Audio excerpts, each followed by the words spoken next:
Bonjour à tous, on se retrouve aujourd'hui pour le lancement de la 4ème saison du JT de la télé.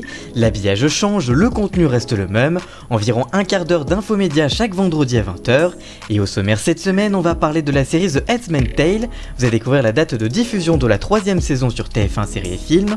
On parlera ensuite de l'Hollywood Night, vous allez découvrir la date de diffusion du premier prime time des youtubeurs de l'Hollywood sur TMC. On parlera ensuite de La France a un incroyable talent et le tournage de l'émission reporté à cause d'un cas de Covid-19 dans les équipes. On parlera ensuite de L'amour est dans le pré et vous allez découvrir la date de diffusion du lancement de la saison 15 sur M6. Et enfin on terminera avec le tout nouveau jury de The Voice sur TF1. Et sans oublier comme chaque semaine le retour du zapping des infomédias de la semaine. Au sommaire cette semaine, Qui veut épouser mon fils, un homme ordinaire, Sur le front qui passe sur France 5 ou encore Plan C avec Camille Combal. Et tout ça on en parle juste après le générique. C'est parti, générique.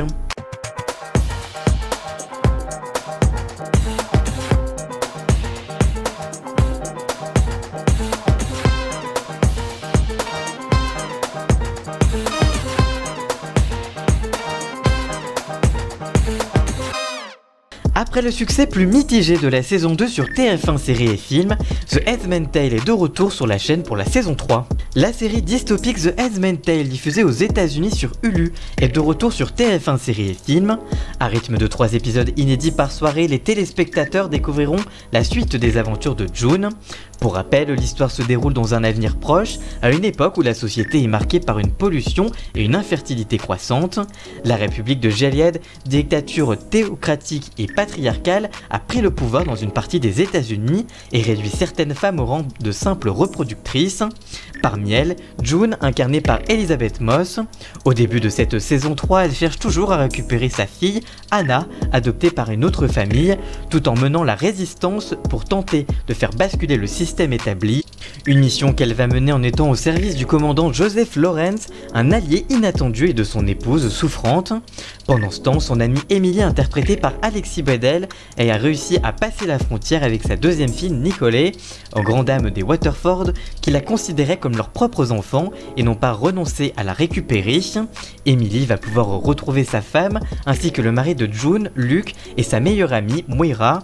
Tante Lydia, chargée de former les futures servantes, se remet de son côté peu à peu de ses blessures après avoir été violemment attaquée par Emily en fin de la saison 2. Enfin, une 4ème saison de The Handmaid's Tale a été commandée par Hulu, diffuseur aux États-Unis. Toutefois, en raison de la Covid-19, la production a dû interrompre le tournage après seulement quelques semaines de tournage justement.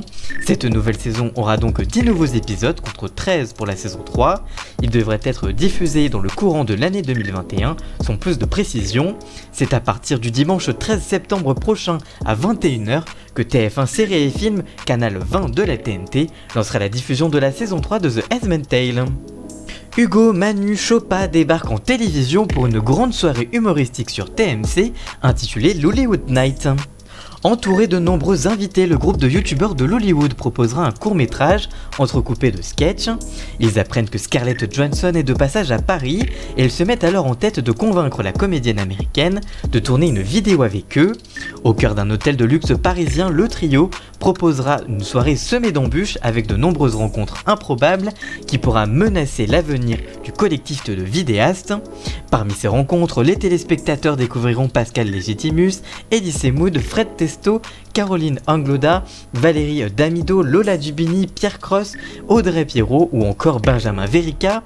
Ce n'est pas la première fois que les youtubeurs passent de la plateforme américaine à la télévision. Pendant plusieurs années, ils ont collaboré avec Canal+, avant de rejoindre le groupe TF1 en 2017, notamment sur TFX. Malgré tout, ils se sont fait connaître sur YouTube avec leurs 3,3 millions d'abonnés. Le groupe précise, je cite, « Ça fait 5 ans qu'on fait des vidéos. Quand c'est en télévision, c'est tous les jours pendant 3 minutes, à un moment de la journée. Il n'y avait pas vraiment de rendez-vous. Cette année, on s'est dit, et si on faisait tous nos sketchs en une soirée pour vous donner un vrai rendez-vous. En plus du prime time inédit, en deuxième partie de soirée, il y aura un best-of de toutes nos vidéos préférées sur les 150 sketchs. Et c'est à partir du mardi 15 septembre prochain à partir de 21h15, juste après Quotidien, que TMC diffusera la grande soirée l'Hollywood Night, emmenée par les youtubeurs Hugo, Manu et Chopin. Avec les mesures sanitaires, les tournages ont dû se réinventer. Malgré cela, celui de La France a un incroyable talent a été reporté. Les candidats et les téléspectateurs retrouveront très bientôt le jury traditionnel de l'émission, composé de Sugar Sammy, Hélène Ségara, Eric Antoine et Marianne James. Toutefois cette année, la nouveauté se trouve dans le duo d'animation. En effet, c'est Karine Lemarchand qui reprend les commandes du divertissement après le départ de David Ginola. De son côté, la seconde partie de soirée revient à Pierre-Antoine Damcourt de l'équipe après le départ pour France 2 de Donald Jacksman. Mardi dernier, M6 devait lancer le tournage des auditions de son émission de talent show La France a un incroyable talent. Dans un communiqué ce mardi, Fremantle France annonce que le tournage a été reporté en raison de la détection d'un cas de Covid-19 au sein de l'équipe.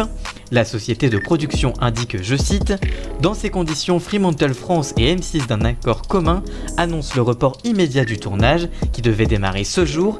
La sécurité du public, des candidats, de notre personnel et nos animateurs est notre priorité. Nous suivrons toutes les recommandations médicales requises pour prévoir la reprise du tournage dès que possible. » Pour rappel, ce n'est pas le seul programme de M6 qui s'est interrompu à cause de la Covid-19. Le 7 août dernier, le tournage du meilleur pâtissier avait été mis en pause suite à un cas avéré de Covid-19 diagnostiqué dans les personnes travaillant sur l'émission. La production avait précisé, je cite, « Ce cas avéré rend préférable une suspension du tournage. Le protocole sanitaire avait été mis en place en suivant les recommandations du CCHSCT, d'experts en prévention et d'un médecin conseil. Pour l'heure, aucune date de reprise des deux tournages n'a été annoncée. » On fait une pause dans ce JT de la télé pour la chronique du zapping des infomédias de la semaine, les petites infos qui ont marqué le PAF cette semaine, et tout ça c'est juste après le jingle.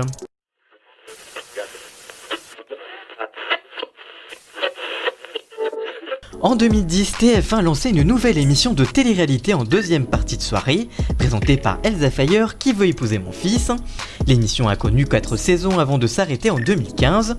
Un retour avait été envisagé sur NT1, l'ancien nom de TFX, mais cette nouvelle version n'a jamais abouti. Elsa Fayer, l'animatrice, a évoqué lors de la promotion de 10 couples parfaits un retour de Qui veut épouser mon fils. Elle indique auprès de nos confrères de toute la télé, je cite, « Vu que mon incroyable fiancé est revenu 7 ans après, tout est possible, le public réclame cette émission, c'était du pur divertissement. Pour l'heure, aucune discussion n'a été à ce jour engagée sur aucune chaîne. » M6 va bientôt démarrer la diffusion d'Un homme ordinaire, sa mini-série en 4 épisodes de 52 minutes, librement inspirée de l'affaire Xavier Dupont de Ligonnès, cet homme qui est soupçonné d'avoir tué toute sa famille à Nantes avant de disparaître dans la nature et de rester introuvable depuis 2011. Arnaud Ducret prête ses traits à Christophe de Salin, ce Xavier Dupont de Ligonnès version fiction. À ses côtés, les téléspectateurs retrouveront Émilie Dequesne dans la peau d'une hackeuse déterminée à retrouver ce père de famille meurtrier. La série sera diffusée à partir du mardi 15 septembre prochain à 21h05 sur M6. Selon les informations du Parisien, le journaliste Hugo Clément va rejoindre France 5. Il continuera d'incarner là-bas sur le front son magazine consacré à la défense de l'environnement, mais dans un format plus court de 52 minutes au lieu de 120, mais de manière plus récurrente. Le premier numéro de cette nouvelle version est prévu en janvier 2021, nous confirme la chaîne qui précise que ce transfert interne intervient, je cite, pour renforcer France 5 sur les problématiques liées à l'environnement. La 5 assure que cette migration n'a rien à voir avec les audiences décevantes des 3 premiers numéros de l'émission qui avaient rassemblé 1,6, 2,3 et 1,7 millions de téléspectateurs. Et enfin, dans les colonnes de Pure Média, Camille Combal en a dit plus sur le retour de manière plus récurrente de Plan C, son émission sur TF1. Il indique, je cite, « Plan C va revenir, après il faut réussir à trouver la bonne formule pour le faire en tenant compte des règles sanitaires, puisque passer la journée avec une personnalité est complexe. Ils font donc faire des adaptations et trouver de nouvelles idées pour s'assurer que les artistes et les équipes ne courent aucun risque. 80% de ce que nous avons fait jusqu'à aujourd'hui serait infaisable en cette période. Nous sommes en train d'y réfléchir et d'avancer. Pour l'heure, l'émission n'a pas de date de retour à l'antenne. » Voilà pour ce zapping des infomédias de la semaine. On se retrouve juste après le jingle pour la suite du JT de la télé.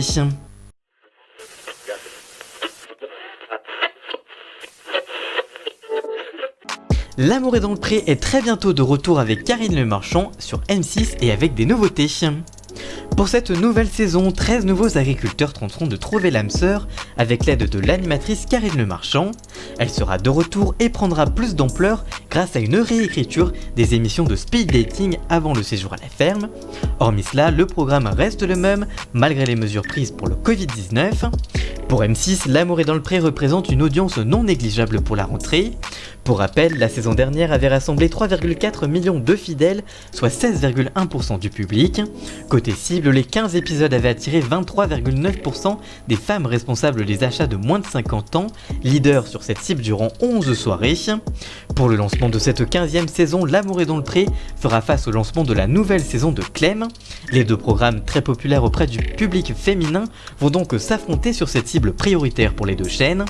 Pour rappel, les deux épisodes des portraits diffusés en mars dernier avaient rassemblé 2,5 millions de Français et 11,8% du public, puis 2,7 millions de téléspectateurs et 10,6% du public.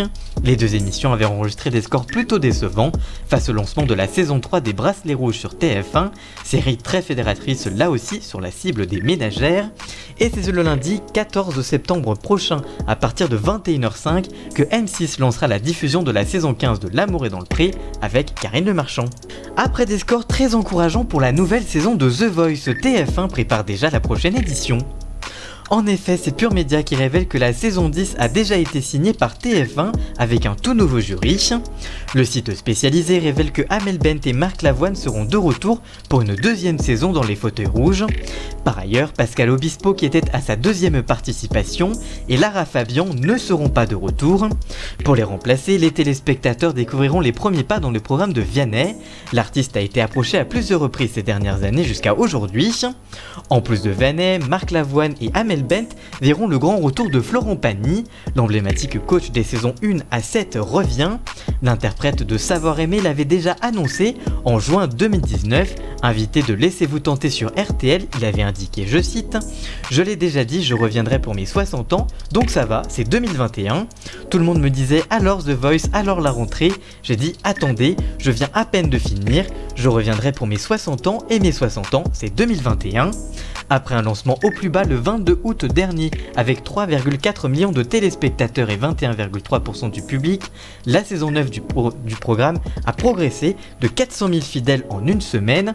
Ainsi, l'émission a enregistré son meilleur score depuis 2018 et aura à cœur de continuer cette bonne dynamique avec cette fameuse saison 10. Voilà, j'espère que ce nouveau JT de la télé vous aura plu. Si c'est le cas, n'hésitez pas à le liker, le commenter, le partager. Merci encore à Jason alias Ian Scott pour la musique d'ambiance et le générique. Tous les liens sont dans la description évidemment. Et nous on se retrouve très vite pour une toute nouvelle vidéo. A très bientôt, ciao.